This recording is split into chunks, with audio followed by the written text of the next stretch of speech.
Yani benim şu kadar param var. Ben hep 50 liralık yaptırıyorum de. Ben 50 liralık masa Siz bir 50 liralık. liralık patlattırın işte kendinizi. Söyletmeyin bana her şeyi yani.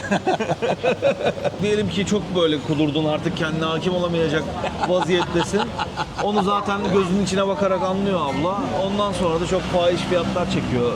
Yani normalde yaptığı masajın emek birimi atıyorum 100 birimse şöyle 10 birimle senden 10 katını alıyor o masaj parasını yani.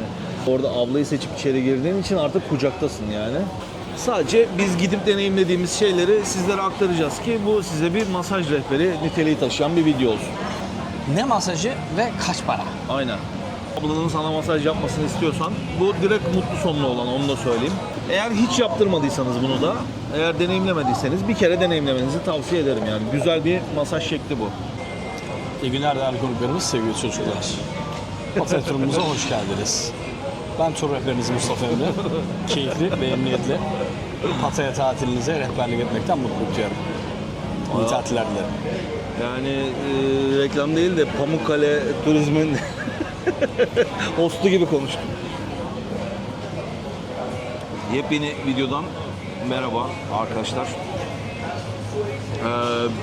Biz yıllardır bu taraflara gelen iki arkadaş olarak dedik ki Pataya Mahallesi'nin muhtar adayları Aynen. Batuhan Öztürk ve Mustafa Anıltan olarak dedik ki biz bu masaj olayını biraz daha derinden inceleyelim. İşte masaj yaptırabileceğiniz yerleri madde madde ayıralım. İşte ihtiyaca göre, isteğe göre, fiyatlara göre hangisi size en uygun seçin. Ne yaşayacağınızı bilerek gidin istedik. O yüzden ya içerikleri zaten hani biz böyle elimize alıp hani gidin şurada yaptırın, burada yaptırın gibi çekmek istemedik. Çünkü zaten bir hatunlar çekilmek istemiyor. İki masaj yaptırırken çekemiyorsun. İstemiyorlar. Daha önce denedik, geçen sene de denedik. Ben bu sene denemedim ama hani zaten dar bir alanda işte sedyede sana masaj yaparken işte o ekipmanı koy bilmem ne, ona göre zor oluyor. Hani gitmeden odada masaj yaptırabilecek olursak o zaman işte nasıl yapıyorlar, ne oluyor, ne bitiyor odadan çekeriz yani masaj iş yerini anlatabilmek için. Şu anda sadece biz gidip deneyimlediğimiz şeyleri sizlere aktaracağız ki bu size bir masaj rehberi niteliği taşıyan bir video olsun. Evet Bey. Şimdi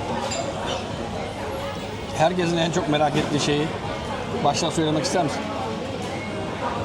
baştan sonuna kadar zaten o muhabbet devam edecek yani biliyorsun. Çünkü Abi sonuçta herkesin biraz merak ettiği şeylerden bir tanesi ne masajı ve kaç para? aynen. Asıl sorular bunlar. Şimdi Tay masajını önermediğini ve niye önermediğini bir peşin anlat.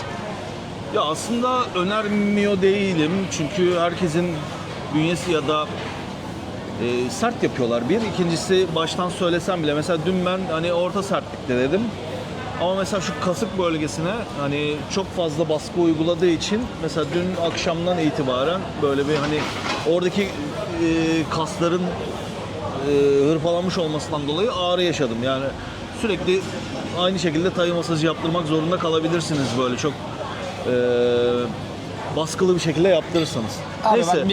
bizim ülkemizde masaj kültürü yok. O yüzden bu kadar hardcore masaja girmeye de Gerek yok. Gerek yok. Açık ve net söyleyeyim. Sizin burada ihtiyaç duyduğunuz iki tane masaj var. Biri oil masaj, diğeri de ayak masajı. Ayak masajını her günün her saatinde gidip çıkıp yürüyüp gezip artık ayaklarınız ağrımaya başladığı zaman oturup 1 saat yaptırabilirsiniz. Ve 1 saat parası 200 baht. Onun üzerine vereceğiniz tip tamamen size kalmış. Bu da en yaygın fiyatlar. Hani kenarda köşede kalan ana arterlerdeki masaj salonlarına bahsediyoruz. Kenarda köşede kalan masaj salonlarında bu 150 bahta falan düşebiliyor bildiğim kadarıyla. Evet. İstisnasız 1 saat boyunca size ayak masajı yapıyorlar. Ayak masajının son 5 dakikasında da oturtup omuzlarınızı güzelce eziyorlar. Sırtınızı güzelce, komuçlarınızı yumuşatıyorlar. Sonra da salıyorlar. 200 bahta bedava. Gerçekten bedava. Şimdi ben çok kısa bir lafına balla bölüyorum kankacığım. Lütfen. Ben önce bir şu masaj salonlarını bir kategorize etmek istiyorum. Tamam. İşte Öncelikle hani ihtiyaca göre hangisine gitsinler? Biz üçünü de anlatalım. Onlar kendi aralarında seçsinler. Şimdi birincisi body masaj salonları. Pattaya'da 4 ya da 5 tane var. Sadece başka birinin videosunu izleyip bilgilendiğim için anlatıyorum. Bir tanesine de biz gittik. Onun da hangisi olduğunu söyleyeceğim. Ama hani içeriği yani o hizmeti almadık. Body masaj dediği abi giriyorsun. İçeride bir kocaman bir salon var. Belki 50 tane 100 tane abla var içeride. Hani salonun büyüklüğüne göre değişiyor. İşte hatunlar kategorize edilmiş vaziyette. İşte böyle yaşlarına ya da güzelliklerine göre diyeyim. Menü kartı gibi seçebiliyorsun. Menü kartı gibi sen oradan hangi ablanın sana masaj yapmasını istiyorsan. Bu direkt mutlu sonlu olan, onu da söyleyeyim. Ona ben Phuket'te de karşılaşmıştım bir defasında, buna benzer konseptli bir masaj salonuyla. Bir tane tribün vardı böyle. Aha. Tribünde kadınlar oturuyordu. Üzerinde numaralar vardı. Cam mekanın arkasından sen seçiyordun. Go Bir de Go Bar gibi. Ne derler? Biraz luxury konsept bir şey yapmışlar. Tabii luxury. Gittiğin yerde ufak bir bar gibi bir şey var, orada böyle import viskiler falan var, hani viskini alıp oraya geçip bir seçip ondan sonra seni odaya alıyorlar. Onlar arka taraftan dolanıp odanın diğer kapısından içeriye giriyor. Mesela o odanın içerisinde masaj Odanın içerisinde faaliyeti. ben en son 10 yıl önce geldiğimde Bangkok'ta deneyimlemiştim bunu. İçerisinde şöyle abi, bütün odaların standart bir şeyi var. Odada büyük king size bir yatak var abi. Onun bir dibinde bir küvet var. O küvetin yanında da kocaman bir deniz yatağı var abi. Önce işte seni güzel bir yıkıyor, aklıyor, paklıyor ablamız. Sonra seni deniz yatağına alıyor. Oranın üstünde sana vücuduyla baskı uygulayarak bir köpük masajı yapıyor. Ondan sonra senin aldığın paketin içeriğine göre de yatağa geçtikten sonra işte vücuduyla yağ masajına devam edebilir. Ve sonrasında sana dahil. Genelde bu masaj paketi ortalama 2 saat oluyor ve pahalı oluyor. Yani biz geçen sene sadece işte fiyatlarını merak ettiğimiz için ya da içerideki ablaları merak ettiğimiz için bizim kaldığımız bölgede Soyi Honi Sokağı var. Soyi Honi Sokağı'ndaki Honi Body Salon diye bir yer var. Onun fotoğrafını eklerim ben. Yani bizim sadece bu bölgede olduğu için onun örneğini veriyorum. Hani biz deneyimlemedik. Sadece girdik içeride, ablalara baktık, fiyatlara baktık. 2700'den 2800'den falan başlıyordu. Ondan sonra 3000, 3500, 4000 yani bayağı çıkıyordu skala. Yani şimdi bu yapılır mı? Eğer amacınız sonunda mutlu sonsa, temiz, hijyenik bir yer ve ciddi lüks bir yer arıyorsanız bunu önerebiliriz. Ama hani bir kere yapılacak bir şey. Eğer hiç yaptırmadıysanız bunu da, eğer deneyimlemediyseniz bir kere deneyimlemenizi tavsiye ederim yani. Güzel bir masaj şekli bu. Direkt vücutla yapılan, baskıyla yapılan ve mutlu sonlu olan. Senin bununla ilgili ekleyeceğin bir şey var mı? İkincisi, Thank you mate. İkincisi bizim bu sokak aralarında değil de ana arterlerde olan, işte Pattaya'da olan mesela Riza diye bir mekan var. Bu Belki çok fazla, 200 tane şubesi var belki. belki 200 tane şubesi var. Her yerde şubesi var. Dışarıda şeffaf bir şekilde oturup ayak masajı yaptıranlar gözüküyor. İçeride sizi sedyeye alıyorlar. Diğer masaj salonlarına göre daha hijyenik olduğunu söyleyebilirim. Ve ortalama her şubesinde de fiyatları aşağı yukarı aynıdır diye tahmin Hepsinin ediyorum. aynı, hepsinin aynı. Asıl- Ayak masajı 200. Asıl masaj isteğiniz sadece masajsa ve iyi masajsa, hijyenik bir ortamsa, bu tarz işte böyle franchising şubeleri olan, içeride çalışanlarının belli bir Hep şekilde aynı kıyafeti giydiği, aynı standartlar. aynen bir standartları var yani, yapılan masajların bile bir standartları var. Bunları tercih edebilirsiniz. Şimdi gelelim buranın fiyatlarına. Sen daha hakimsin. Abi ayak masajını 200'e yapıyorlar. Ayak kartı omuz 250. Oil masaj Back 300 shoulder 250, diyor. Bunların aynen. hepsi 1 saat bu arada. Ama hani 1 saat diye girip 15 dakikada çıkmıyorlar. 1 saat abi. 1 saatse 1 saat. Yok, fazla yapıyorlar, o konuda haklarını yemeyelim yani. Ondan sonra aromaterapi, bu ıvır zıvır mevzularına girdiği zaman 500'den 1000'e kadar devam ediyor. Aynen. Ya işte Ama böyle sıcak taştır, aromalar, işte bu aromatik yağlarla yapılan masajlar, o işte sıcak taşlarla Ama yapılanlar var. buraya gelen insanın ihtiyaç duyacağı masaj oil masaj abi. Evet, kesinlikle. Oil masajını alıyorsun 1 saat. Söyleyeyim, bir donun kalana kadar çıkartıyorsun.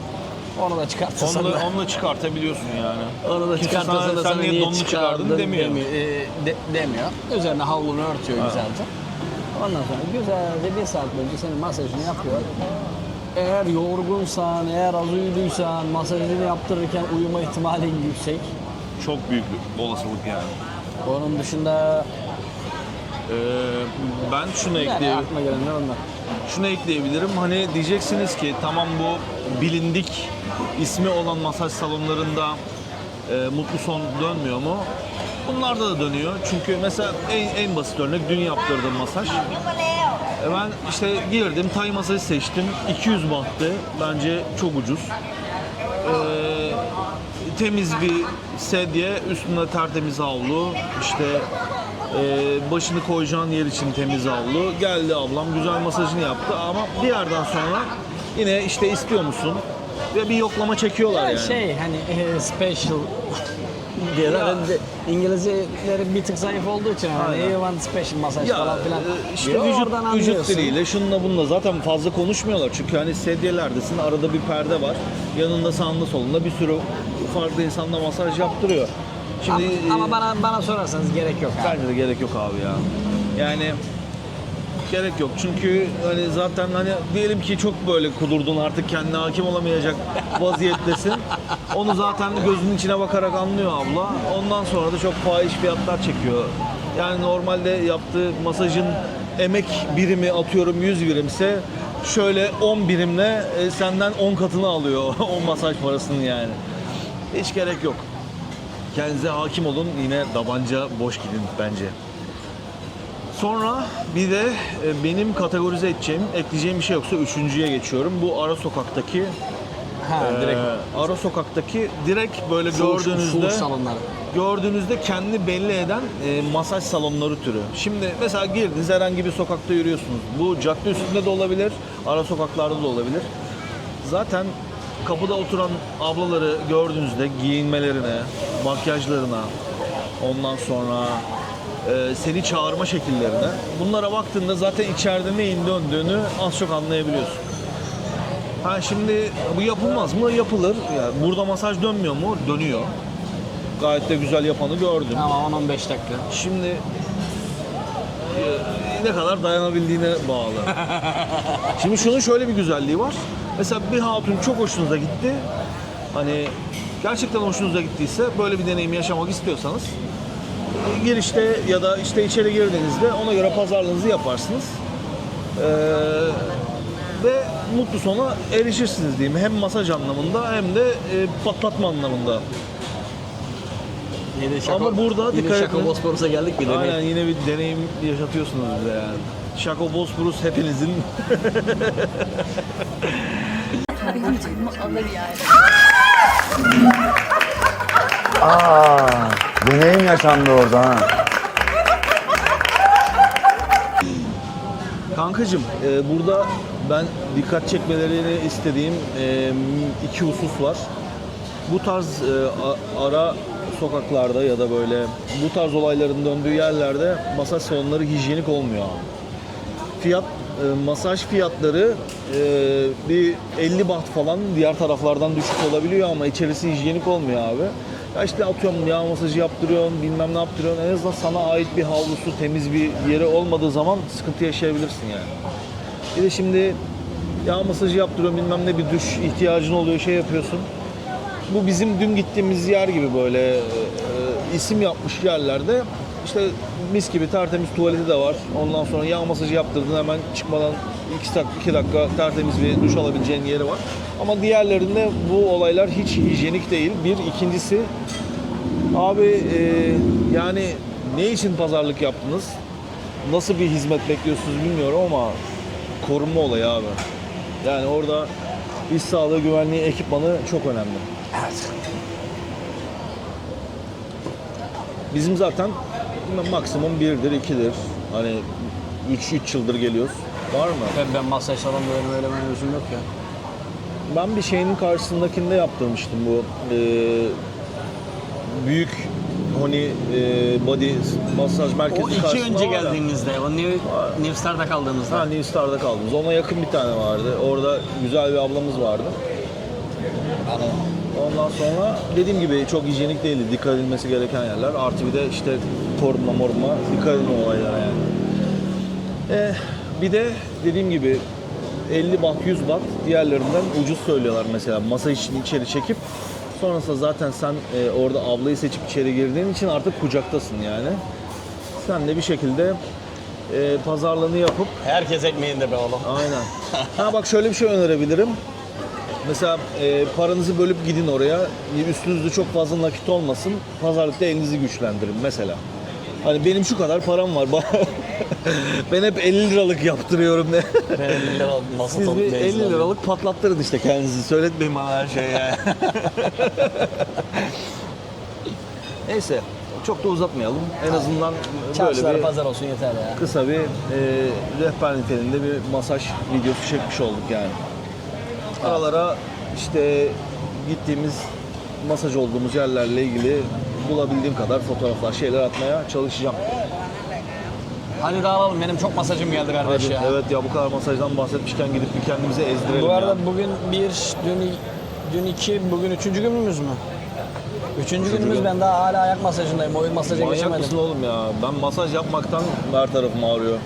Hadi gidelim. Hadi gidelim biraz masaj yaptıralım. Cahil bir adamın parasını alacağız ve ona doğru bilgi vermeyeceğiz. Bu bize yakışır mı? Vallahi yakışır. Bence de. Bizler o kadar da doğru insanlar değiliz. Hadi gidip biraz yürü Kamil. Hem belki aldatmıyordur kanka. İzlediğiniz için teşekkür ederiz dostlar. Hadi. Desteğinizi esirgemeyin. Ücretsiz bir şekilde abone olun, like atın. Öpüyoruz sizi.